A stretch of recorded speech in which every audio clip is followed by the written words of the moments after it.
नमस्कार, मैं राजीव चौबे और आप देख रहे हैं राष्ट्रीय चेतना न्यूज़। शास्त्रों में कलयुग के विषय में कहा गया है कि कलयुग में सबसे सरल और छोटा मार्ग अपराध, असत्य और पाप का होगा। सत्य के विषय में ये कहा गया है कि सबसे कठिन मार्ग, दुर्गम मार्ग सत्य का होगा और सबसे शिथिल गति सत्य की होगी। अर्थात कोई अच्छा काम अगर कलयुग में करता है तो उसको सबसे ज़्यादा तकलीफ़ें सहनी पड़ेंगी, लेकिन सबसे ज़्यादा तकलीफ़ सहकर ही आदमी सद्मार्ग को प्राप्त करेगा। ऐसी एक जगह आज हम आपको लेकर आए हैं, भिलाई सेक्टर 3 स्थित फील परमार्थ फाउंडेशन। एक ऐसी संस्था जो पिछले कई वर्षों से मानसिक रूप से असहाय बुजुर्गों को और ऐसे लोगों को जिनके आगे पीछे कोई नहीं है, जो लावारिस स्थिति में शहर में घूमते रहते हैं, उनको ये लेकर आ रहे हैं और अपने यहाँ इस संस्था में रख कर इनकी सेवा शुश्रूषा कर रहे हैं, इनको भोजन करवा रहे हैं, इनकी चिकित्सा की व्यवस्था कर रहे हैं और बहुत सारे लोगों को ठीक करके, इनकी मानसिक स्थिति को ठीक करके, इनका पूरा इलाज करके इनके परिजनों तक वापस पहुँचाने का भी कार्य संस्था कर चुकी है। आइए आपको दिखाते हैं इस संस्था के बारे में, चर्चा करेंगे इस संस्था के संचालक से और क्या जो गतिविधियां इस संस्था में है इससे आपको हम वाकिफ़ करवाएंगे। निश्चित रूप से आज की तिथि में समाज में जो अच्छा काम कर रहा है उन लोगों को मान्यता दिलाना एक बहुत बड़ी चुनौती है, एक चैलेंज का काम हो गया है। अपराध की खबर हो, राजनीति की खबर हो, बलात्कार की खबर हो, डकैती की खबर हो, इतनी तेज़ी से प्रसारित होती है समाज में, लेकिन कोई समाज में अगर अच्छा काम कर रहा है तो उसको मान्यता दिलवाने में, उसको समाज तक पहुंचाने में बड़े कठिन काम करने पड़ते हैं। तो आइए आज आपको लेकर आए हैं हम फील परमार्थ और आपको मिलवाते हैं यहाँ काम करने वाले लोगों से, इनके संचालक अमित जी से। और ये जो आप देख रहे हैं नज़ारा, ये सारे वो लोग हैं पीड़ित जिनकी यहाँ सेवा शुश्रूषा की जाती है और अमित जी मेरे साथ हैं, मैं आपसे मिलवाना चाहूँगा। हम 2018 से सड़कों पर रहने वाले बेसहारा बुजुर्ग और मानसिक रूप से कमज़ोर लोगों के लिए काम कर रहे हैं और 2020 से हमारा ये आश्रम स्थापित है। 2020 से इस जगह में आप हैं। आइए आज इस आपके आश्रम में श्री BM के वाजपेयी जी हैं, बृजमोहन कुमार वाजपेयी जी भिलाई में किसी परिचय के मोहताज नहीं है। श्री बृजमोहन कुमार वाजपेयी ED वर्क्स, भिलाई के एक्स ED वर्क्स हैं और सामाजिक क्षेत्र में इनकी जो उपलब्धि है, कानीकुब चेतना मंच का इन्होंने गठन किया जो पिछले मेरे ख्याल से 50 साल हो गए। 50 सालों से कानीकुब चेतना मंच यहाँ काम कर रहा है भिलाई में। उसके अलावा स्मृति नगर में कालीबाड़ी संस्था जो है उनकी स्थापना इन्होंने की। एक बहुत ही बढ़िया चिकित्सालय आरोग्य निकेतन के रूप में वहाँ कालीबाड़ी मंदिर के साथ एक चिकित्सालय चल रहा है। इस संस्था के विषय में और इसको आप तक पहुंचाने के विषय में आदरणीय श्री वाजपेयी जी का मेरे पास कल फ़ोन आया और मेरे साथ आज ये उपस्थित है। अमित जी से हम चर्चा करेंगे और सारी चीज़ों को जानेंगे कि किस तरह से ये काम कर रहे हैं, किस प्रकार की इनको मदद समाज से मिल रही है और किस प्रकार की कठिनाई इनको अपने कार्यों में आ रही है और आगे समाज का किस प्रकार का कंट्रीब्यूशन ये चाहते हैं। तो अमित, आप बताएंगे ये विचार आपके मन में आया कैसे? 2018 की बात है जब मैंने एक मानसिक रूप से कमज़ोर व्यक्ति को डस्टबिन से खाना खाते हुए देखा था। उस समय विचार सिर्फ इतना था कि ऐसे मानसिक रूप से कमज़ोर लोग जो शायद भूख लगने पे खाना मांगने में भी असमर्थ रहते हैं, उनको हम एटलीस्ट रात के समय फूड से एश्योर कर सके ताकि उनको रात में भूखा सोना ना पड़े या फिर कचड़ों से उठा के खाने की नौबत ना आए।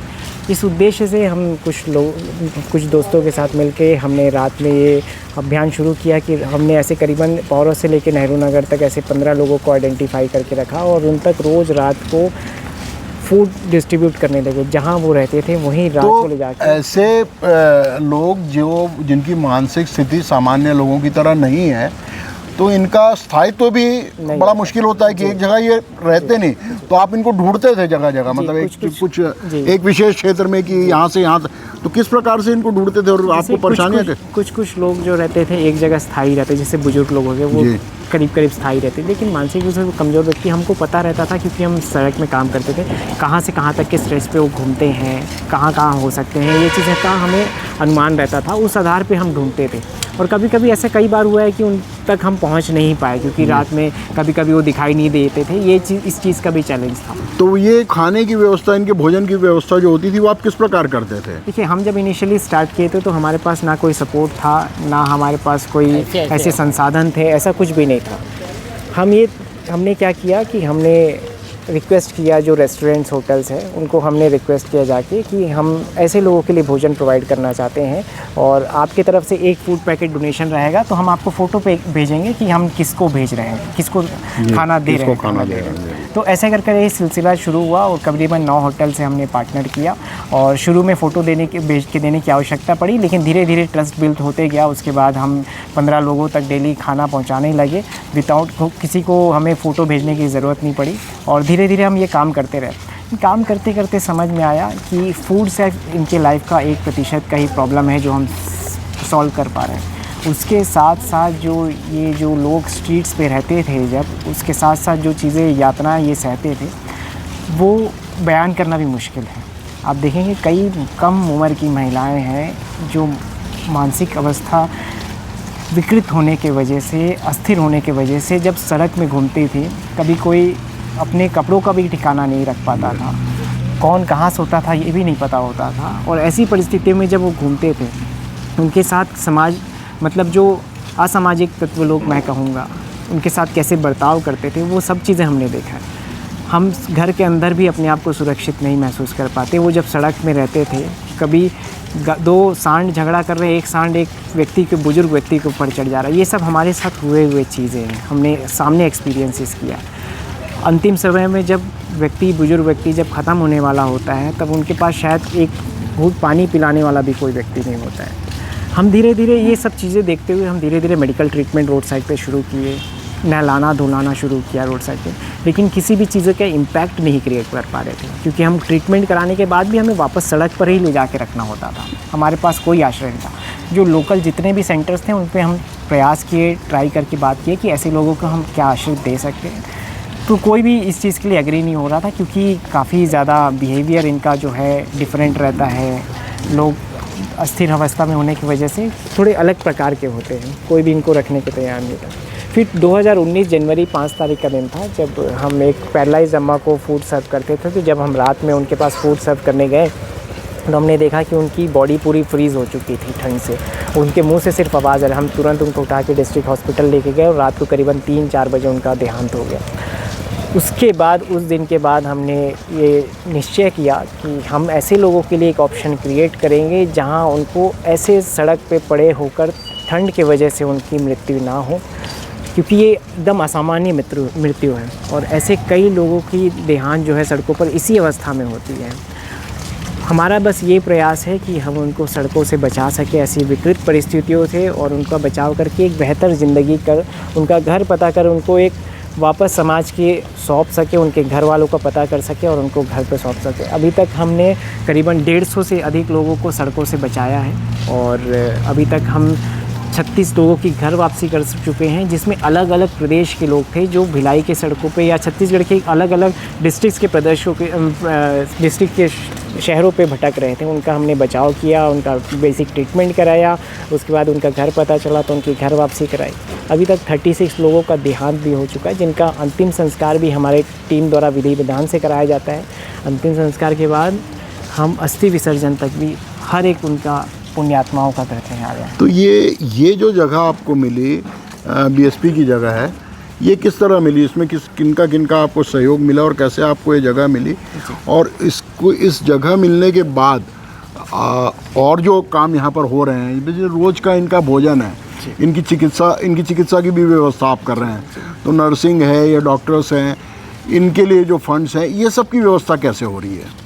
इनिशियली हम 2019 में, जैसे मैंने बताया कि हमने जब विचार किया कि हमें ऐसे करना है, तो हमने सबसे पहले भिलाई स्टील प्लांट को अप्रोच किया, क्योंकि उनके पास कई सारे अनयूज्ड अबेंडेंट बिल्डिंग्स थे। हमने इनिशियली अप्रोच किया तो सीधा ही रिजेक्शन आया, क्योंकि कोई वर्तमान में आपके पास वैसे कितने लोग हैं यहाँ? अभी 84 लोग आश्रित हैं। 84 लोग हैं। कितने पुरुष और कितनी महिलाएं? इसमें जो है 43 लेडीज़ है और 41 जेंट्स है। 43 महिलाएं और 40 जो है पुरुष यहाँ पर हैं। अभी आने वाले समय में इनकी संख्या बढ़ भी सकती है, और वर्तमान में जो स्थिति है उसमें किस प्रकार की समस्या आ रही है? आपकी प्राथमिक आवश्यकताएं अब की आज की स्थिति में क्या है? आज आपको यदि बीएसपी प्रबंधन से, क्योंकि सौभाग्य की बात है कि श्री शिवराजन जी हमारे साथ यहाँ पर मौजूद हैं, आप CSR बीएसपी के हेड हैं, जनरल मैनेजर, और बाजपेयी साहब जो जिनको पूरा भिलाई जानता है, ईडी वर्क्स रहते हुए इन्होंने जो काम किया है भिलाई स्टील प्लांट में और समाज सेवा के क्षेत्र में, तो निश्चित रूप से ऐसे लोग भी आपके सहयोग के लिए आज राष्ट्रीय चेतना न्यूज़ के प्लेटफॉर्म में आपके साथ खड़े हुए हैं, और हमारा चैनल भी सामाजिक रूप से जहाँ से भी जैसे भी हो सके आपका हर प्रकार का सहयोग करने के लिए तैयार है। अभी आपकी अपेक्षाएं जो है वर्तमान में, तात्कालिक अपेक्षाएं क्या है वो आप बताएंगे? सबसे बड़ा इशू जो हमारे जो जाता है वो रूम्स की जो कमी हो रही है। जैसे अभी हमारे जो रूम्स हैं लेडीज़ के पूरे पैक चल रहे हैं, और करीबन 8 जो महिलाएं हैं वो रूम्स के बाहर हैं, बरामदे में सो रहे हैं।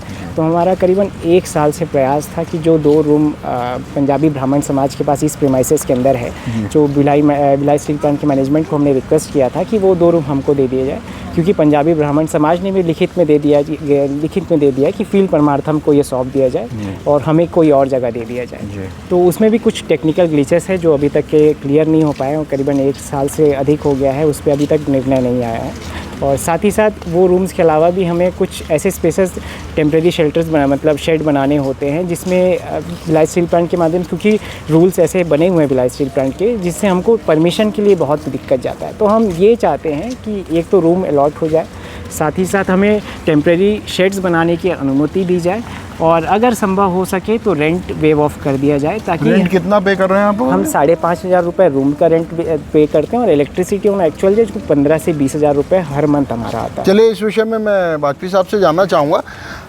किस प्रकार की सहायता की अपेक्षा प्रबंधन से हो सकती है? आप इतने साल रहे हैं प्रबंधन के शीर्ष पद पर, तो आपको क्या लगता है कि इस प्रबंधन किस प्रकार की इनकी मदद कर सकता है? एक तो जो रेंट है इसको वेव ऑफ होने की बात हो रही है क्या? वो तो वेव करने में कोई दिक्कत होनी नहीं चाहिए, ये प्रबंधन कर सकता है, प्रबंधन आराम से कर सकता है। ये तो EDPA के लेवल में ही हो जाएगा, ऊपर जाने की भी ज़रूरत नहीं है जी। ये तो ऐसा है कि किसी के इंडिविजुअल का तो प्रॉपर्टी बन नहीं रही है जी। कोई भी आके देख सकता है, कोई भी चेक कर सकता है कि ये सब जितने विस्थापित लोग बेचारे इस तरह के मजबूर लोगों की ये सेवा हो रही है, तो इससे बड़ी मान्य सेवा और क्या होगी। दूसरा एक अलॉटमेंट की बात है, जो पंजाबी ब्राह्मण, क्योंकि ये प्रीमाइसेस पूरा इनका अभी लगभग सारे इनके लोग हैं, और उस समाज की कोई गतिविधियां होती नहीं है, वो समाज इसको छोड़ने के लिए तैयार। लेकिन अलॉटमेंट की प्रक्रिया जो बीएसपी में इतनी जटिल है या जटिल बना दी जाती है? कोई जटिल नहीं है, अगर चाहे तो ये 1 हफ्ते के अंदर पूरा काम हो सकता है। इनको परमिशन मिल सकती है।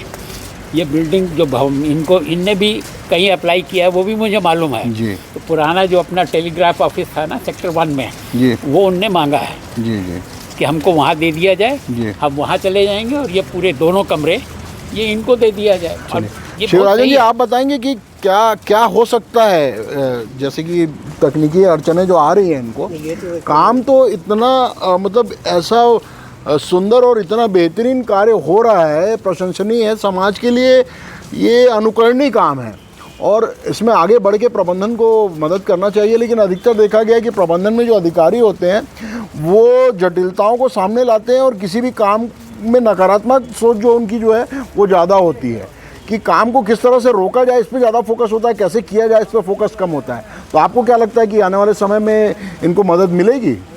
मदद तो करने के लिए तैयार है। देखते हैं, टाउन सर्विसेज डिपार्टमेंट के अपने रूल्स एंड रेगुलेशंस बने हुए हैं। मैंने टाउनशिप से बात किया है जी, आज तो मैंने उनको भी यहाँ इनवाइट किया था जी जी, पर वो अपनी कुछ व्यस्तता कारण नहीं आ पाए जी। उनने मुझे प्रॉमिस किया है कि जो भरसक मदद आप मांग रहे हैं जी, ये तो हम तत्काल कर देंगे, ऐसा कोई बहुत ज़्यादा मुश्किल नहीं है। मैंने अब मानसिकता बदल रही है कि अब वो करना चाहते हैं, तो ये मानसिकता का ही है असर। चलिए, एक बहुत बड़ी बात है कि आशा की किरण नज़र आ रही है। निश्चित रूप से आदमी का काम बोलता है, जिस तरह का काम इस कम उम्र में, इस युवा अवस्था में अमित ने किया है, और आज नहीं तो कल समाज को इसको मान्यता तो देनी ही थी। निश्चित रूप से खुशी की बात है कि मान्यता अब मिल गई, ऐसा प्रतीत हो रहा है। और प्रबंधन के इतने बड़े अधिकारी हमारे बीच में अमित है, और इन सारे कामों को देखते हुए ऐसा लगता है कि आने वाले समय में न सिर्फ भिलाई इस्पात संयंत्र का प्रबंधन, बल्कि पूरा भिलाई समाज, जो भी सक्षम लोग हैं, ऐसे लोगों के लिए मदद के लिए आगे आएंगे। इससे पहले भी मैं 2-3 बार इस संस्था में आ चुका हूँ। सांसद विजय बघेल जी का भी रुख जो इनके प्रति मैंने देखा हूँ कि काफ़ी वो सकारात्मक रूप से इनकी मदद के लिए आगे रहते हैं। इस प्रकार के बड़े अधिकारी, बीएसपी के पूर्व अधिकारी और वर्तमान अधिकारी आज यहाँ मौजूद हैं, और जिस प्रकार से ये सब इस कार्य को मान्यता देते हुए ये इस काम को करने के लिए, इनकी सहायता करने के लिए प्रबंधन की तरफ से हर प्रकार का सहयोग देने के लिए ये अपने आप में वचनबद्ध नज़र आ रहे हैं। आज सारे बड़े अधिकारी यहाँ पर मौजूद हैं। संयोग है अजब सा कि श्री BMK वाजपेयी जो के भिलाई स्टील प्लांट के रिटायर्ड ED वर्क्स हैं, ये यहाँ पहुँचे। इन्होंने CSR के हेड को यहाँ बुला लिया, और उसके बाद फिर टाउन एडमिनिस्ट्रेशन डिपार्टमेंट के बड़े अधिकारी यहाँ पर आप पहुँच चुके हैं। निश्चित रूप से किसी बड़े काम के लिए, किसी पुनीत कार्य के लिए प्रारंभ में आने वाली अड़चनों को यदि आदमी साहस के साथ पार कर ले, तो आगे का मार्ग इतना सुंदर और प्रशस्त हो जाता है कि सारी बाधाएं, सारी परेशानियां जो है वो एक तरफ होती जाती हैं, और सफलताएं आपके चरण चूमते जाती हैं। भविष्य में आने वाले समय में ये संस्था उत्तरोत्तर प्रगति करे, और यहाँ आने वाला ज़्यादा से ज़्यादा मरीज वापस अपने गंतव्य तक पहुँचे, अपने घर तक पहुँचे। इनके प्रयास के लिए हमारी शुभकामनाएं। इनके प्रयास के लिए, इनकी सफलता के लिए हमारी तरफ से, RCN की तरफ से जो भी बन पड़ेगा RCN हमेशा करते रहेगा। RCN के सभी दर्शकों से मेरा निवेदन है कि इस कार्यक्रम को ज़्यादा से ज़्यादा प्रसारित करें, ताकि समाज जान सके कि किस तरह से एक अकेला आदमी अपने जुनून को लेकर इतने बड़े पुनीत कार्य को आगे बढ़ा रहा है, और धीरे धीरे पूरा समाज अकेला ही चला था जानिबे मंजिल में, लोग जुड़ते गए और कारवा बनता चला गया। तो कैसे लोग इनके साथ जुड़ते जा रहे हैं, कारवा बनता जा रहा है। थोड़ा थोड़ा सहयोग यदि हम अपना भी करते हैं, तो निश्चित रूप से आने वाले समय में बहुत बड़े पुण्य के भागी हम होंगे, और भिलाई का समाज होगा। अमित, क्या कहना चाहते हैं आप भविष्य के बारे में? भविष्य के बारे में बस इतना ही कहना चाहेंगे कि सड़कों से ऐसे लोगों की संख्या हम हटा सकें। कोई भी ऐसा मानसिक रूप से लावारिस व्यक्ति, मानसिक रूप से कमज़ोर या बुजुर्ग अवस्था में सड़कों पर ना रहे, ये हमारा सबसे बड़ा उद्देश्य है। और हम अभी आज के, आपको जान के खुशी होगी, भिलाई का एक शहर का सेंटर जो है आज आसपास के 6-7 डिस्ट्रिक्ट्स के मानसिक रूप से विक्षिप्त और बुजुर्गों को सड़कों से उठा रहा है, उनको बचाव कर रहा है। क्योंकि आप समझ सकते हैं 6-7 डिस्ट्रिक्ट्स हम कवर कर रहे हैं, यहाँ से लेके गरियाबंद, मुंगेली, लोरमी, ये सारे जगह हम कवर कर रहे हैं और सड़कों से लोगों को बचा रहे हैं। और ये एक ऐसा ज़मीन बना है जहाँ वहाँ के लोगों को भी आश्रय और एक बेहतर जीवन मिल रहा है। तो बहुत अच्छी बात है। लगभग आधे छत्तीसगढ़ को आज ये कवर कर रहे हैं, और आने वाले समय में इनका कार्यक्षेत्र भी बढ़ेगा, ये संख्या भी बढ़ेगी, और इनका काम भी बढ़ेगा, और समाज का सहयोग भी इस संस्था के लिए बढ़ेगा। इसी उम्मीद के साथ आपका बहुत बहुत धन्यवाद। ज़्यादा से ज़्यादा इस कार्यक्रम को प्रसारित करें, और इस प्रकार के कार्यक्रमों के लिए, नई जानकारियों के लिए और ताज़ा विश्लेषणों के लिए आप RCN के साथ जुड़े रहें। हमारे चैनल को सब्सक्राइब करें, YouTube पर इसे लाइक करें, Facebook और Instagram पर, और शेयर करें। आपको बहुत बहुत आभार।